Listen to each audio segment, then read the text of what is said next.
Let's talk about a way how you can track the results from your Facebook and Instagram promo campaigns in a way that actually gets you more streams, more listeners, and more fans on Spotify.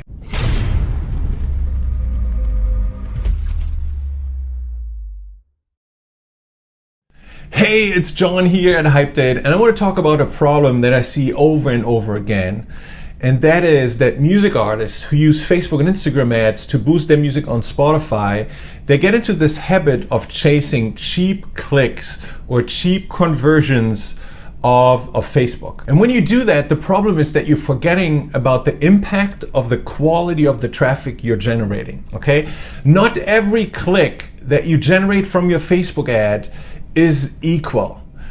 Audiences come to your Spotify music or to your profile on Spotify with different intent, right? Let me share an example here. You could put together a campaign that gives you super cheap clicks, but these cheap clicks, they might get you low intent traffic. And low intent traffic means that the audience might see your ad, engage with your ad, engage with your smart link, they click on the smart link, but then when they end up in Spotify, they might only stream your music for a couple seconds before they leave. And the problem is, if they are not staying for at least 30 seconds, you didn't get a stream, they skip your music, and that sends a negative signal to Spotify's algorithm. On the other hand, you could put together a campaign that gets you more expensive clicks, but they are high intent clicks or clicks from a high intent audience. So now you're bringing over fans who are in such high anticipation of checking out your music that they definitely stream the song that they came for, but maybe they even stream a second song or a third song, right? So all of a sudden you had two scenarios where in each scenario you got a click, but one click resulted in no streams and a negative signal to the algorithm. The second click resulted in multiple streams and positive signal to the algorithm. And that's the problem when you only focus on clicks in Facebook. You're not paying attention to the quality of the audience that you bring over, and that results, or that gives you different results in Spotify. Now, the problem, of course, is Facebook itself can only track clicks, right? Click conversions, either clicks on the ad or clicks on your smart link when fans go from the smart link into Spotify. So if Facebook can only track clicks, how can we resolve this, right? How can we make sure that the way we measure the results and we inform our campaigns through our analysis actually helps us get more streams, get more listeners, and get more fans from Spotify? I think the solution is relatively simple, right? It comes down to this principle. What you focus on grows. So I recommend that you take the following steps here. Step one, be clear about what your ultimate number one goal is in Spotify. Are you trying to maximize streams with your Facebook ads campaign? Or are you trying to maximize follower growth on your Spotify profile, for example? Or are you trying to maximize follower growth on a particular playlist, right? So be clear about what your number one goal is, your number one goal. And don't allow yourself to just say, well, I want just everything to grow. That won't help you as much as if you set one primary goal. And of course, as you get more fans, as you get more listeners, as you get more streams, so that everything grows at the same time in Spotify anyway. But make sure you know what your primary goal is. Is it fans? Is it streams? Maybe it's followers on a particular playlist. Just be clear about what that number one goal is. Step number two, now measure this goal in Spotify for Artists. And that's so powerful about the Spotify for Artists tool, that it gives us access to all these metrics, right? If your number one goal is followers, you can measure how you're doing against that goal. If it's streams, you can measure how you're performing against that goal. If it's followers, the same thing, you can measure how many followers you have, and the same goes for a playlist. So start measuring the metric that matches your ultimate Spotify goal in Spotify for Artists. And step number three, now every time you change something in your campaigns, or you want to test a new campaign, maybe you want to test a new song, or maybe you test a new audience, or test new campaign settings, or test new ad creative, let it run for a couple days and then see what difference in results are you getting in Spotify. you might pay some attention to clicks and cost per conversion and the engagement ratio on your SmartLink, right? All of those are metrics along the way, but at the end of the day, the only thing that really matters is how are those ad settings, or how does the ad that you just created, how does it perform against your ultimate goal, which is getting Spotify fans, Spotify listeners, or Spotify streams. So here's what I do.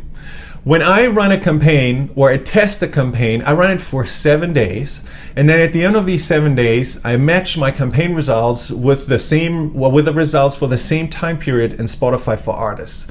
And what I do is I take the data from the primary sources. So from Facebook, what I mainly want to get is the ad cost. So I look up what was my budget for those 7 days, how many dollars did I spend, and then I go over into Spotify for Artists and I figure out, okay, that kind of budget, how many streams, listeners, and fans did I get from that? And how does it match up with what my primary goal was for this campaign? I then take these numbers, right, the budget from Facebook and the results from Spotify for Artists, and I put them together in my own Excel sheet. And week over week, I see how different campaign settings and different tests on my campaigns, how they impacted my results in Spotify. And if I found something that actually helped me grow my streams, my listeners, my fans on Spotify, I keep doing it.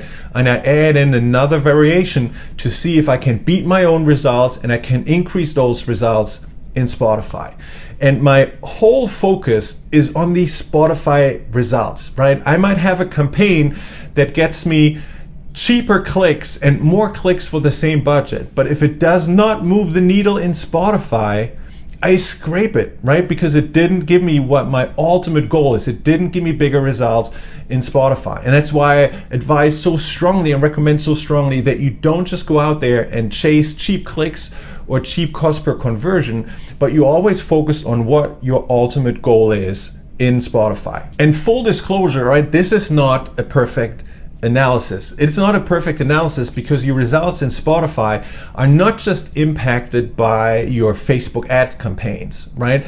Your results in Spotify might be impacted by repeat fans, existing fans who come back and stream your music. They might be impacted by algorithmic plays that you're getting and the likes. So what I do in order to get a little bit more granular, I don't just look at my overall results, the streams, listeners, and fans that I grew in a particular week when I ran one of these experiments, but also look at, okay, how many streams and listeners did I get from playlist? How many streams and listeners did I get from the algorithm? And I try to deduct those numbers to get a more cleaner result of the traffic and the fan engagement that I generated from my Facebook ad campaigns. So the key takeaway is this: don't chase cheap clicks in Facebook. I know it's convenient. I know it's all right inside the Facebook Ads Manager. So it's right in front of you and it kind of makes sense to focus on it at first glance. And it is a tool that can be used if you are running multiple ad sets next to each other or multiple ads next to each other and you're trying to figure out, okay, which one performs the best. But I've found over time that the biggest result change or the biggest growth in results you get if you start focusing on your results in Spotify way more than you focus on those sort of proxy metrics in Facebook Ads Manager. And once you start focusing on your results in Spotify and you make that the key metric that you measure and that aligns with your number one goal, now you set yourself up to run ads in a way and analyze your ad performance in a way that can constantly help you grow your streams and your listeners and your fans on Spotify. Now, if this is a topic you want to learn more about and you want to know how to use Facebook and Instagram ads in their most effective way